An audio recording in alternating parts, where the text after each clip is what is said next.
Salut les filles, donc là je vais vous faire une vidéo sur quelque chose qui m'est assez personnel, qui est donc la maladie dont je souffre depuis maintenant 5 ans, oui 5 ans, qui est la polyarthrite.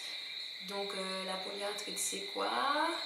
Comme vous le pouvez l'entendre, le mot poly qui veut dire plusieurs, et arthrite qui concerne tout ce qui est les articulations, excusez-moi, les articulations ou encore les rhumatismes. Donc, je souffre de polyarthrite rhumatoïde.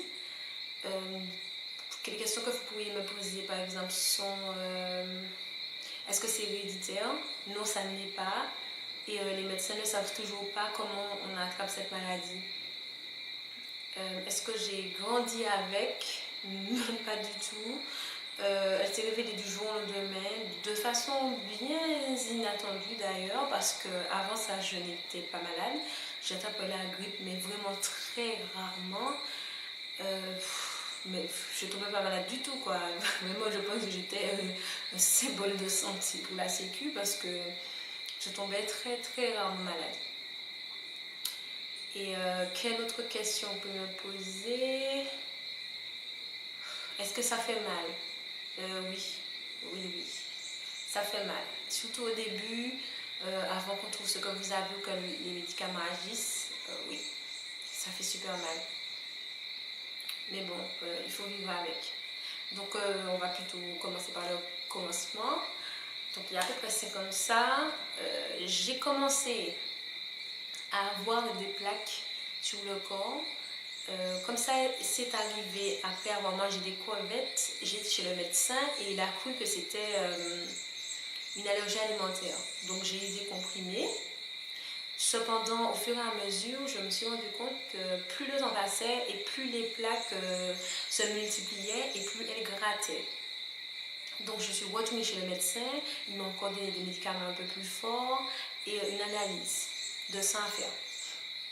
Donc j'ai continué à prendre les médicaments jusqu'à ce que les plaques m'arrivent là. Vraiment, j'en avais jusque là et partout sur le corps, les pieds, dans les mains aussi, sous les pieds. Et les filles, je vous jure, ça grattait. Ça grattait. En fait, c'était comme si c'était de l'urticaire. Je ne sais pas si vous avez déjà eu ça, mais c'est compliqué. C'est compliqué. Ça grattait. En fait, c'est comme si à 18h, j'étais pas douchée. Les filles, je devenais folle. Je vous jure que je devenais folle. Il fallait que je me frotte sur un mur. Il fallait que je fasse quelque chose. Ça me grattait. Mais c'était pas possible. Et arrivé encore à ce stade, je me suis levée un matin où j'étais plus lourde.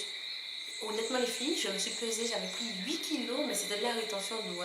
8 kilos en une semaine. Tout le trajet que je faisais en 30 minutes, il fallait que je le fasse en 1 heure parce que j'étais super essoufflée, super fatiguée aussi. J'avais l'impression d'avoir couru un marathon pour prendre 2 marches d'escalier.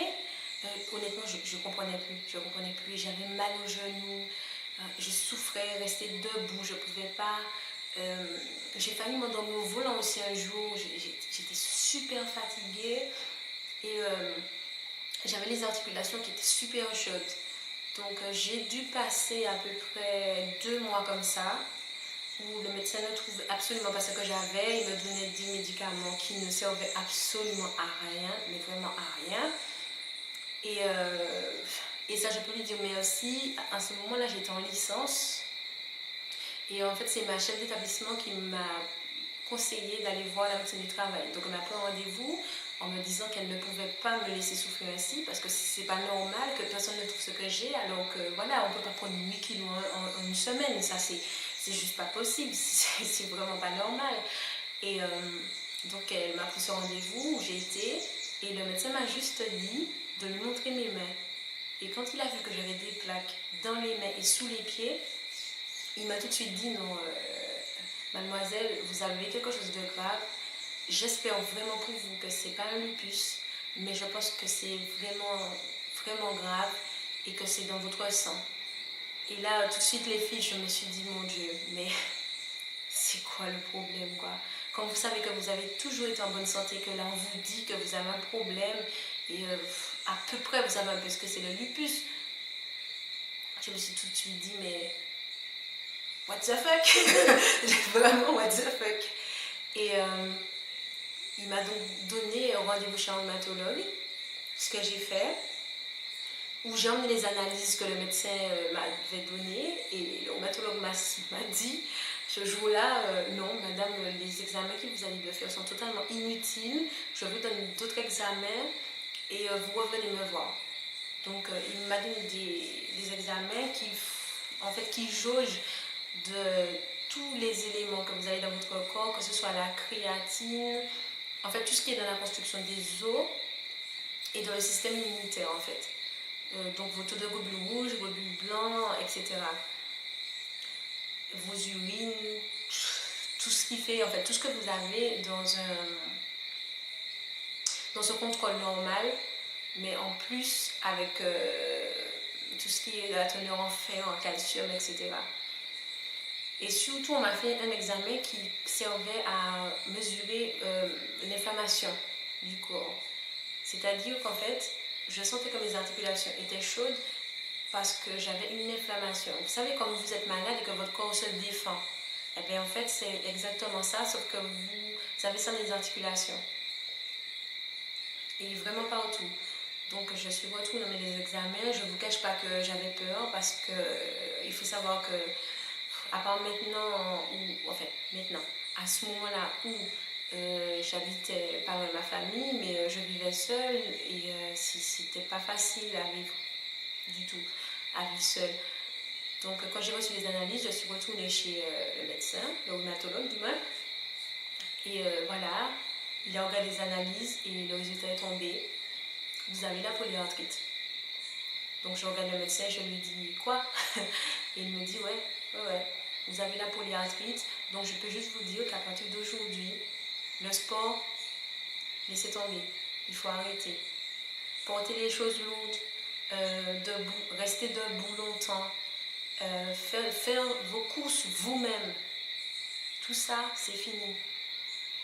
Alors moi je le regarde et je me dis, mais les filles, vous avez, je suis dingue quoi. Mais même moi, en y repensant aujourd'hui, je me dis que j'étais folle. Je me suis pas dit, ma première réaction, et c'est vraiment humain, ce serait de se dire, mon Dieu, je suis malade, mais waouh, qu'est-ce qui m'arrive? Je vais faire quoi? Ben non, pas moi. Pas moi. Je suis tellement indépendante dans ma vie que je me suis dit, ok, il y a quelqu'un qui a mis son alarme là, désolée, que je me suis dit, mince, je vais avoir besoin de quelqu'un. Je vous promets que c'est la première chose qui est passée par là. J'aurais besoin de quelqu'un. Je ne sais pas si vous pouvez comprendre, mais on sait très bien, les filles, que les gens, quand vous avez besoin de quelque chose, quand c'est pas pour eux, vous pouvez attendre 20 ans. Hein? Mais plus qu'il le faut. Et moi, je suis quelqu'un, je veux un truc, je le fais tout de suite. Et c'est ça aussi, il faut apprendre à compter sur l'autre. Et ça, je crois que c'était le plus dur de cette maladie, vraiment, parce que il a vraiment fallu que j'apprenne à faire confiance, que j'apprenne à faire... à prendre sur moi aussi. Beaucoup, beaucoup. Parce qu'en fait, cette maladie, non seulement quelque part vous handicape, mais il faut savoir que toutes vos émotions agissent. C'est-à-dire que quand vous êtes énervé, quand vous êtes triste, quand vous êtes préoccupé, ça réagit sur vos articulations et vous pouvez vous retrouver bloqué ou encore vous pouvez souffrir. Ce qui m'est souvent arrivé au début, parce qu'en fait, j'avais pas les conditions d'entourage qu'il fallait, j'avais pas le copain qu'il fallait, j'avais vraiment pas l'entourage qu'il fallait, je me suis pas sentie entourée, je me suis pas sentie aidée. J'ai vraiment vécu ça seule et je dis merci mon Dieu, le Seigneur est grand parce que si le Seigneur n'avait pas fait de moi ce que je suis, je sais pas. Honnêtement, je sais pas comment j'aurais fait pour affronter ça parce que je vous promets que dans les débuts, avant que le médicament fasse effet, vous souffrez. Les filles, vous souffrez à un tel point que vous pleurez quoi. Et en fait, je sais pas pour vous, mais moi, pleurer quand j'ai mal, il faut vraiment que ce soit à bout quoi. Parce que je tiens, mais pour que je pleure, ah ouais, il faut que totalement, ça me dépasse. Hein. Ça me dépasse. Et la bonne chose a été que pendant cette période, j'ai eu des amis en or. en or. Gaga, ma chérie, si tu regardes cette vidéo, je te dis merci. Je ne t'ai pas dit assez merci à l'époque, mais je te dis merci. Et les filles, je vous dis pourquoi. Pendant un an, on m'a mise sous cortisone. Je ne devais pas manger du sel. Parce que vous savez qu'avec la cortisone, vous prenez du poids. En fait, ça vous fait avoir de la rétention d'eau. Et à perdre après, c'est super difficile. Donc le médecin m'a expliqué qu'il ne fallait absolument pas manger du sel. Et Gaga, elle m'a fait à manger pendant au moins 6 mois, si ce n'est pas plus, je vous promets. Quand il fallait faire des tartes, elle faisait la pâte elle-même, elle faisait l'assaisonnement, tout, les lasagnes aussi, elle faisait les pâtes elle-même. Ah ouais, elle m'a sauvé la vie. Gaga, Gaga, je t'aime, je sais pas quoi te dire, mais ça faisait même pas 2 ans qu'on se parlait, quoi, les filles. Je sais pas comment vous dire ça, mais ça prouve juste la valeur de cette fille. Et je pourrais jamais assez la remercier, jamais. Même quand je lui donnais les ingrédients, elle me disait que c'était pas la peine. Elle faisait, des fois elle me le faisait carrément sans que je lui demande. Donc Gaga, merci. Si j'avais pas eu aussi ma copine Laura, parce que j'en ai 2, ma copine Laura elle m'a payé mes factures. Elle m'a aidé à vivre financièrement pendant au moins presque 6 mois, le temps que je trouve un boulot aussi, parce que j'ai pas pu travailler pendant un certain temps. Il fallait que j'attende que j'ai une reconnaissance de travailleur handicapé. Vous savez bien qu'en Martinique, ça prend 1 an. Vous vous rendez compte? 1 an, les gens qui sont dans la même situation que moi, vous comprendrez que en fait, ce n'est pas l'argent qui m'intéressait. D'ailleurs, je n'en ai pas eu, mais je voulais simplement travailler. Vraiment, ça me manquait, surtout qu'avant d'être malade, je faisais 4 boulots à la fois, j'ai toujours travaillé, j'ai toujours subvenu à mes besoins. Et juste de me dire que voilà, je ne pouvais même pas faire de job en fait, rien du tout, parce que j'ai les articulations fragiles. J'étais démoralisée, je ne savais plus quoi faire. Et vraiment, Laura, elle était là, elle m'a soutenue. Et elle aussi, ça faisait pas longtemps que je la connaissais. Et vous voyez, c'est là qu'on voit la valeur. Je pense que vraiment dans les difficultés, on voit la valeur des gens qu'on rencontre. Et c'est pour ça que les filles, ce n'est pas des amis que vous avez depuis 20 ans qui parfois font le maximum pour vous. Parfois, c'est juste une rencontre de 2 jours, ça dépend. Et vraiment, j'ai pu compter sur ces filles. Je les remercie. Je crois que je ne les remercierai jamais assez. Jamais assez. Mais je n'oublie pas Laura B, Priscilla, qui ont été aussi des amis excellentes qui m'ont mené à l'hôpital. Pas d'heure, les filles. Vraiment, à n'importe quelle heure, j'étais pas bien, j'avais mal. Elles m'ont mené à l'hôpital. Il y a toutes ces amies, même ceux peut-être à qui je ne pense pas, qui n'ont pas été souvent là, mais qui l'ont fait. Je vous dis merci. Je vous dis tout simplement merci parce que vous m'avez aidé à avancer, vous m'avez aidé à être forte. Même quand je sentais que j'en pouvais plus, vous m'avez aidé et c'est la chose la plus importante. Alors à part ça aussi, pendant à peu près 2 ans, j'ai eu un traitement au calcium parce qu'il fallait renforcer les os. Il faut savoir que pendant cette période, je ne pouvais pas trop écrire longtemps. Donc vraiment les filles, je ne sais pas si vous vous rendez compte, mais tenir un stylo et écrire 1 minute, pour moi c'était juste la fin du monde. C'était juste la fin du monde. J'avais l'impression que mon poignet se brisait, que en plus mes doigts enflaient, c'était horrible, il fallait prendre les cours, il fallait vivre quoi. Et je le redis, il faut avoir foi en Dieu parce que sans ça les filles, je ne sais pas où je serais. Vraiment, si j'avais pas la foi en Dieu, que j'avais pas eu une expérience de vie qui fasse que j'ai confiance en moi et que je puise dans tout ce que j'ai comme force, je ne sais pas où je serais. Et je vous parle de ça pas parce que j'ai besoin que vous vous apitoyez sur mon sort, pas du tout. Je vous parle de ça parce que j'en ai vraiment assez de voir les gens, parce que j'ai eu des problèmes avec des collègues, avec des personnes de la vie de tous les jours qui pensent que voilà, être handicapé ou avoir une maladie handicapante, c'est forcément être en fauteuil. Non. Parce que quand on dit qu'on a un problème, les gens nous regardent vulgairement genre ça on y ou qu'à marcher, ou bien maquillé, ou toujours ceci, ou toujours cela, ça on y qu'à faire mon chèque à des monde que vous besoin tel bagaille, un planning, etc. Les filles non, parce que vous croyez que pour nous, enfin je dis les filles, je dis tout le monde, vous croyez que pour nous, les personnes pour qui le handicap n'est pas visible, pour moi c'est que c'est facile à vivre pour nous, tout le temps obligé de se justifier, tout le temps obligé d'expliquer, de faire comprendre. Pour nous aussi c'est fatigant. c'est surtout difficile à vivre pour nous plus que pour vous, parce que parfois les gens ne comprennent pas comment, s'il m'est déjà arrivé, qui ne comprennent pas pourquoi comme aujourd'hui vous êtes bien et que demain vous leur dites que voilà, vous ne pouvez pas marcher, vous ne pouvez pas venir au travail parce que vous n'en pouvez plus, que vous avez atrocement mal. Et je me suis retrouvée plusieurs fois dans cette situation où les gens vous regardent pour dire que vous êtes une menteuse, tout ça. Alors que quand la maladie est visible, les gens ne se permettent pas. Il faut arrêter ça, les gens. Il faut vraiment arrêter de croire, de briser votre esprit à croire qu'une personne avec une maladie handicapante, c'est forcément quelqu'un fauteuil. C'est pas ça. Les gens qui ont le diabète, c'est une maladie handicapante. D'accord? Les gens qui font de la drépanocytose aussi, c'est une maladie handicapante. Je suis désolée. Il faut vraiment que les gens ouvrent l'esprit. Il faut qu'on arrête de penser à ça. Et c'est surtout pour ça que j'ai fait cette vidéo. Parce que je pense que je ne suis pas seule dans le cas à en avoir marre de devoir tout le temps expliquer pourquoi, du comment, de ceci, de cela. Par contre, détrompez-vous. Ça ne me dérange pas d'expliquer à quelqu'un ce que c'est la polyarthrite. Pas du tout. Mais quand je vois le regard des gens quand vous leur dites ça et qu'ils vous regardent la tête aux pieds, mais je sais pas, en fait j'ai l'impression que les gens veulent que je vienne au travail ou que je passe quelque part et que je sois tout le temps « Oh, j'ai mal, j'ai besoin... » Non, non. En tout cas, moi, c'est pas dans ma nature. Je vais au travail, je veux travailler comme tout le monde, je fais 35 heures comme tout le monde. Sauf que quand je souffre, je le garde pour moi. Je ne dis seulement à ma chef quand je souffre, seulement quand je sens que vraiment j'en peux plus et qu'il faut que je prenne un arrêt. Mais sinon, j'ai mal tous les jours, je souffre tous les jours. Mais vous pensez que tous les jours, je vais geindre à dire à quelqu'un, non, non, c'est pas comme ça qu'on vit la maladie qu'on a. On a l'impression qu'on a besoin pour les gens de tout en manifester de la douleur pour qu'ils vous croient quand vous leur dites que vous avez mal. Je vous avoue que c'est quelque chose que je ne comprends plus. Surtout à l'époque où on vit, je ne suis pas la seule, je ne suis pas la dernière et vous n'êtes pas les seuls.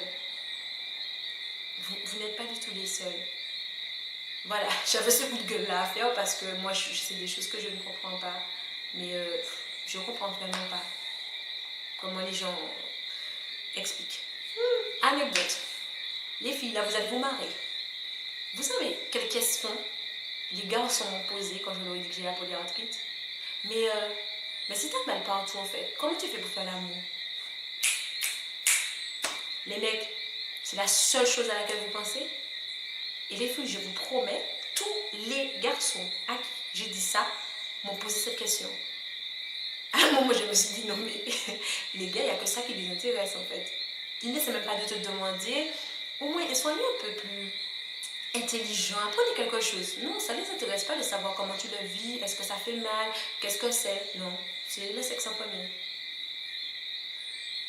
En fait, les hommes, il ne faut pas chercher à comprendre. Je ne dis pas que tous les hommes sont comme ça. Hein? Je n'ai pas dit ça. Mais pour la plupart, c'est la question qui a été posée.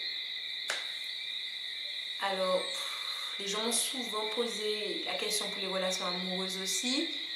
Honnêtement, je suis restée longtemps sans personne parce que je me suis dit que si c'est pour avoir un copain qui ne comprenne pas et puis qui me fasse des crasses parce que j'en ai connu qui ne comprennent pas pourquoi du jour au lendemain vous avez mal, qui n'essaient pas de vous comprendre, qui ne vous accompagnent pas. Les filles, si vous avez déjà une maladie qui agit sur vous avec votre propre existence, en fait, je parle de votre façon de penser dans votre tête, vous n'avez pas envie d'avoir quelqu'un qui vous rend triste, qui vous rend malheureuse, qui vous maltraite, parce que c'est déjà assez dur à lui seul. C'est déjà assez dur d'assumer seul et de comprendre ce que vous avez, parce que vous n'êtes pas né avec. Mais quand vous avez à côté quelqu'un qui ne vous accompagne pas, qui ne vous comprend pas, honnêtement, j'ai préféré rester seule. Pendant longtemps, je crois à peu près 2 ans à peu près, ouais, j'ai pas essayé de fréquenter quelqu'un parce que j'avais pas envie de retomber dans ça, j'avais pas envie de me bloquer pour des choses débiles et puis j'avais déjà assez à faire avec moi-même, j'avais pas envie de ce genre de complications. Je sais pas si vous comprenez ce que je dis, mais si vous avez des amis ou quelqu'un qui est passé par là, peut-être que vous allez expliquer, que vous comprendrez. Après, oui, j'ai rencontré des gens, pas tous débiles, mais bon, mais pas forcément dans le sens où je voulais. Mais je peux juste te dire, voilà, faut pas perdre d'espoir. On peut tomber sur quelqu'un qui change les choses. Ouais, on peut y arriver. Et le sport, ça, j'aimais beaucoup courir, beaucoup courir. Ça me vidait la tête. Quand j'avais des problèmes, je mettais mes écouteurs et je courais des kilomètres. Aujourd'hui, je ne peux plus faire ça, j'en suis vraiment triste. Le médecin m'a proposé de faire de la natation, mais honnêtement, les filles, je suis déjà assez carrée là. Donc, je me dis la natation, les gars, on va faire. Parce qu'honnêtement, je soulève des cartons une semaine, je suis déjà baraquée, quoi. Je me dis la natation, je sais pas, on doit une bonne nuit. Je sais, c'est un peu con. C'est un peu con. Mais c'est mon avis. C'est mon avis, quoi. Donc, j'ai pas trop envie. Donc, j'essaie de courir un peu. Je fais pas trop parce qu'il faut pas forcer. J'essaie de marcher. J'ai découvert il y a pas longtemps, et ça je vous fais une revue dessus sur le cardio hip-hop avec la chaîne de Fitness Marshall. Ce gars, c'est une bombe, les filles. Il faut vraiment vous essayer parce que c'est du sport, mais c'est vraiment plus de la danse. Donc, ça vous donne envie de vous défouler et ça fait bien travailler le cœur, les filles. Et vous suivez. Honnêtement, vous suivez. C'est vraiment à faire.